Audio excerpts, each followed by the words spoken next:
میں بڑے درد سے کہتا ہوں ہمارے گھروں میں سیاست چلتی ہے، بچے میری مٹھی میں رہیں، سسرال والے میری مٹھی میں رہیں، محلے والے میری مٹھی میں رہیں، برادری والے میری کوئی نہیں رہتے میاں یہ مٹھی چھٹی میں، کوئی نہیں رہتے۔ مجھے ایک بزرگ کہنے لگے 5 بچے ہیں ایک بھی نہیں سنتے، تو میں نے کہا بابا جی اتنی مجبوری کیا ہے بچوں کو سنانے کی؟ آپ نے جو سنانا ہے رب کو سنائیں، جتنی دیر ان پر دھیان کرنا ہے اتنے نفل بڑھا دیں، ان کو موج کرنے دیں۔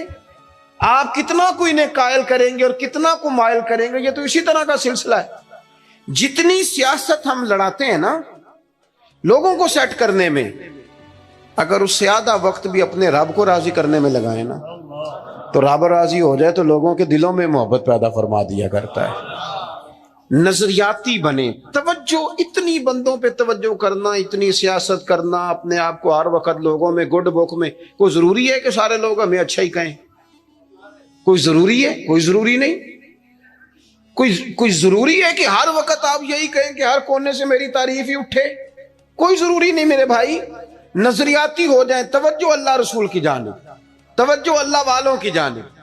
باقی یہ دنیا کی سیاست اس میں تھوڑی کمی بھی لائیں۔ دیکھیں رسول پاک صلی اللہ علیہ وسلم نظریہ کیا دیتے ہیں؟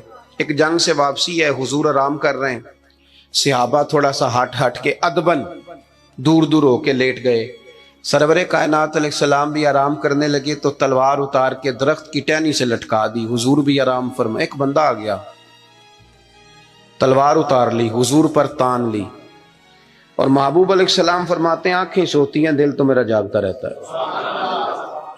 اس نے تلوار تان لی۔ اللہ کرے میں آپ کو بات سمجھاؤں، بھئی اچانک کو یہاں بندوق رکھ دے اس وقت ہم نے دیکھنا ہے کہ بلڈ پریشر کتنا ہو گیا ہے، پھر دیکھنا ہے کہ اس وقت خون کے مد و جزر کا کیا حال ہے۔ اچانک وہ دیکھو نا میرے عزیز، رات کو 2 بجے ویسے ہی چھت پہ بلی ہو اور بندے کو کہہ دے کہ چور ہے، تو مجھے بتائیں حال کیا ہوتا ہے؟ ویسے انسان کی نفسیات ہے نا۔ لیکن جو نظریاتی بندے نا، نظریاتی، ڈاکٹر نے کہہ دیا، ایک بندہ نظریاتی نہیں تھا، ڈاکٹر نے کہہ دیا تو ہفتے میں مر جائے گا، تو وہ 3 دنوں میں مر جاتا ہے۔ ایک نظریاتی ہے، ڈاکٹر نے کہا 1 ہفتے کے بعد آپ دنیا سے رخصت ہوں گے، تو اس نے کہا ڈاکٹر صاحب آپ جو کہہ رہے ہیں اپنے علم کے مطابق کہہ رہے ہیں، ہونا وہ ہے جو میرے رب کریم نے چاہنا ہے، یہ کئی سال بھی نکال سکتا ہے، شرط یہ ہے کہ ہم نظریاتی ہوں۔ ہماری سیاست ہی ختم نہیں ہوتی ہے کہ جگہ میں خود جاتا ہوں بندے راضی کر رہا ہوں، جہاں میں نہیں گیا وہاں بیٹا بھیجا، تو ولیمے پہ ہویا، چھوٹے بھائی سے کہا تو فاتحہ کہہ، سارا دن بندے راضی کرنے میں وہ پھر نہیں راضی ہوتے۔ حضرت مولا علی فرمایا کرتے تھے یہ اس طرح ہے جس طرح چرواہے کی بکریاں ہیں، ادھر والی گھیر کے لاؤ تو ادھر والی نکل جاتی ہیں، ان کو گھیرو تو ادھر والی نکل جاتی ہیں۔ تو ضرورت کیا ہے؟ رب کی جانب توجہ کرنا، اللہ پہ بھروسہ کرنا۔ اس نے تلوار حضور پہ تان لی، او بھائی کیا ہوا ہے؟ آپ کو عرض کیا آپ خاموش ہوں، اللہ آپ کو خوش رکھے اور یہ آنا جانا بھی بند کریں، آپ کو اللہ تعالیٰ بڑی ساری جزائے خیر دے۔ کچھ بندے بزدل ہوتے ہیں، انہیں تقریر نہ بھول جائے کہیں، آپ میری بات سنیں، آپ کی مہربانی، اللہ آپ کو سلامتی عطا فرمائے۔ میں نے جتنی بات کر لی ہے شاید اتنی بھی نہ کروں، اس سے کم کروں، لیکن چاہتا یہ ہوں کہ میری نہیں ہے نا، اللہ رسول کی ہے، تو اللہ رسول کی بات اپنے دامن میں بڑا ادب رکھتی ہے۔ عزیز بھائیوں، اس نے تلوار حضور پہ تان لی، سرکار نے مقدس آنکھیں کھولی، تو میں بتا چکا ہوں کہ اگر ہم پر کوئی پستول تانے تو شاید سارا وجود کانپنے لگے۔ اس نے تلوار تانی، حضور کی مقدس آنکھیں کھلی، کہنے لگا آپ کو مجھ سے کون بچائے گا؟ قربان جائیں، حضور نے مسکرانا شروع کر دیا۔ زندگی نظریاتی بن جاؤ، زندگی ہنس کے گزر جائے گی ساری، لیکن اگر نظریاتی نہیں ہونا تو پھر تو بھائی کاروبار پہ نقصان پہ بھی ہارٹ اٹیک ہو جاتا ہے، پھر تو میرے عزیز نوکری سے جواب ہو جائے تو لوگ مریض ہو جاتے ہیں شوگر کے۔ اگر آپ نظریاتی ہیں تو جی لیں گے۔ اس نے کہا کون بچائے گا؟ تو محبوب مسکرا کے فرمانے لگے یہ تو نے عجیب بات کر دی، مجھے میرا رب بچائے گا۔ اللہ کے نام میں طاقت ہے، اللہ کے نام میں قوت ہے، اللہ بچائے گا۔ بس حضور کی زبان نے نور سے یہ جملے نکلے، اللہ بچائے گا۔ ان لوگوں سے ڈرنا چاہیے جو اپنے فیصلے رب کے حوالے کرتے۔ اچھا وکیل کرنے کے پیسے نہ ہوں، سفارش کے پیسے نہ، اور معاملہ اللہ پہ چھوڑ دیں، ان سے ڈرو۔ انہوں نے سب سے بڑے کورٹ میں مقدمہ دائر کرا دیا۔ حضور فرمانے لگے رب بچائے گا۔ بس ان لفظوں میں کیا اثر تھا، بندہ کانپنے لگا، تلوار ہاتھوں سے گر گئی، سرکار نے اٹھا لی، فرمایا لو بھائی مجھے تو رب نے بچا لیا ہے، اب تو بتا تجھے کون بچائے گا۔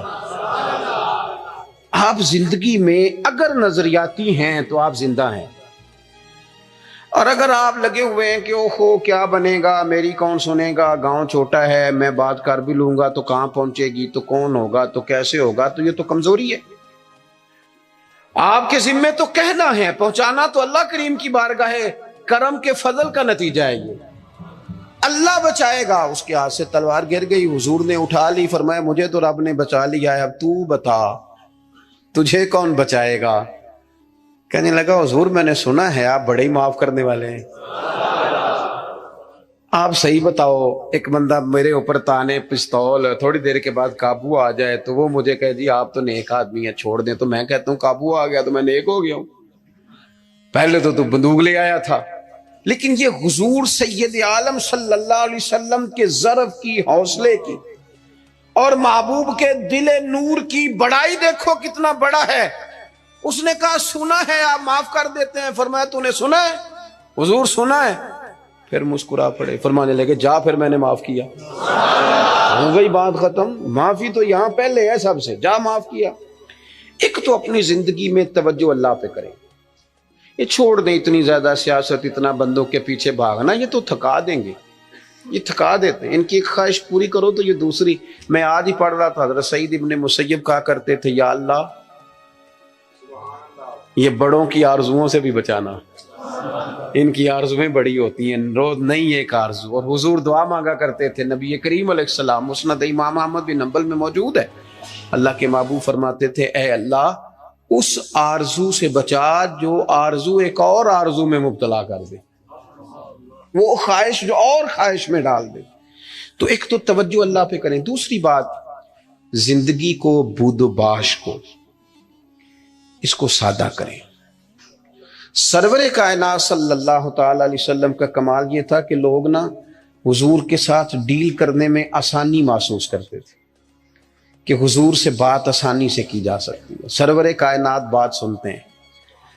یہ جو ہمیں شوق ہے نا سہولتوں کا، یہ ضرور لیں، کوئی بھی سہولت منع نہیں، لیکن اپنے آپ کو سہولتوں کے ساتھ زندہ رکھنا ہے۔ ہم نے نا کچھ آسانیاں زیادہ جمع کرنی شروع کر دی اپنے ڈرائنگ روم میں۔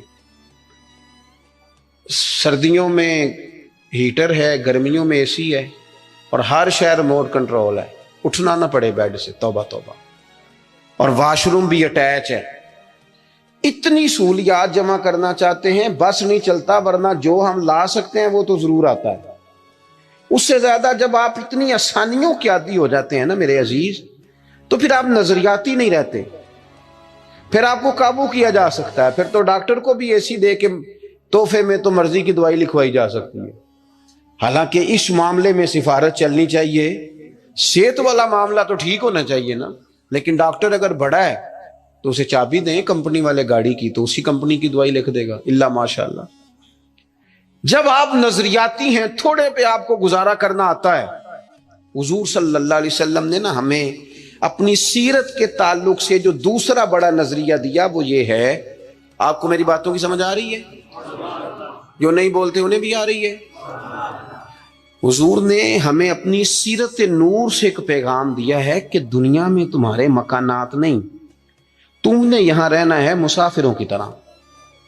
تمہارے لیے نا عالی شان محلات اور تمہاری مرضی کی آسانیاں اور سہولتیں وہ ساری رب نے جنت میں تمہارے لیے تیار کی ہیں، وہاں تمہیں من چاہی چیزیں ملیں گی۔